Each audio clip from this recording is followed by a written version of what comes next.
క్రీస్తునందు దేవుని ప్రియులందరికీ hosanna ministries తరఫున వందనాలు తెలియపరుస్తున్నాను. ప్రియులారా, గతంలో మీకు ఫ్రెడన్ యొక్క హెల్త్ బులెటిన్ ఆరోగ్య పరిస్థితుల గురించి మీకు సోమవారం రోజున 20వ తారీఖున నేను మీకు తెలియపరిచాను.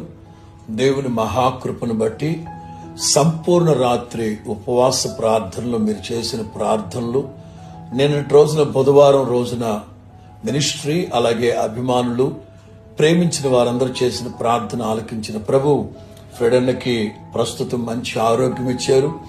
కిడ్నీలో ఇన్ఫెక్షన్ అంతా తగ్గిపోయింది, అలాగే షుగర్ లెవెల్స్ అన్నీ కంట్రోల్ అయిపోయాయి.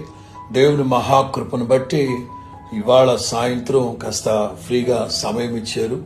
మీ అందరి ప్రార్థనలు బట్టి ఫ్రెడన్ని ప్రభు కృపానుగ్రహించి నడిపించారు. ఇక మిగతావి సర్జరీలు ఇవన్నీ కాలక్రమేణా చేస్తానని చెప్పారు. చక్కగా బ్రేక్ఫాస్ట్ చేస్తున్నారు, మధ్యాహ్నం లంచ్ కూడా చేశారు. సేవకుని మాటకి మీరు విలువిచ్చి అందరూ ప్రార్థన చేశారు. అందుకని ఈ వీడియో ముఖంగా అందరికీ వందనాలు తెలియపరుస్తున్నారు. ఇంకొక వారం రోజులు గనక ఓపిక పడితే తిన్నగా గుంటూరుకే ఫ్రెడన్ని తీసుకొచ్చేస్తాం. అప్పుడు మీరు కలవడానికి బాగుంటుంది.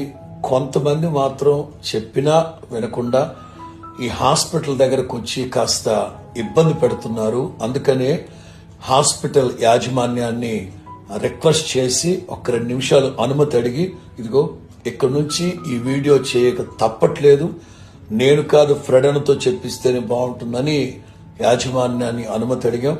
ప్రస్తుతం మీ అందరి ప్రార్థన బట్టి ప్రభు ఫ్రెడన్కు మంచి ఆరోగ్యాన్ని ప్రసాదించారు.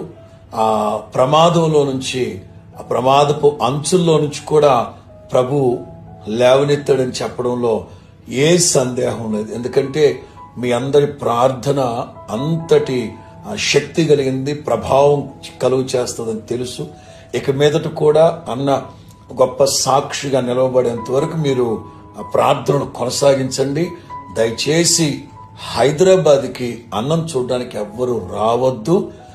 సరిగ్గా ఒక వారం రోజుల్లో అన్నే గుంటూరుకు వచ్చేస్తారు, గోరంట్ల. అప్పుడు మీరు రావచ్చు, కలవడానికి బాగుంటుంది. ఫ్రెడన్ కూడా 2 విషయాలు మీతో పంచుకుంటారు. మీ అందరికీ వందనాలు. హోసన్నా ఫ్యామిలీ అలాగే మమ్మల్ని ప్రేమించి ప్రార్థన చేసిన ప్రతి సేవకులకి ప్రభు పేరట వందనాలు. నాకు ప్రస్తుతానికి బాగుంది. ఎవరు ఇక్కడికి వచ్చి ఇబ్బంది పెట్టకూడదు. ఒక వారం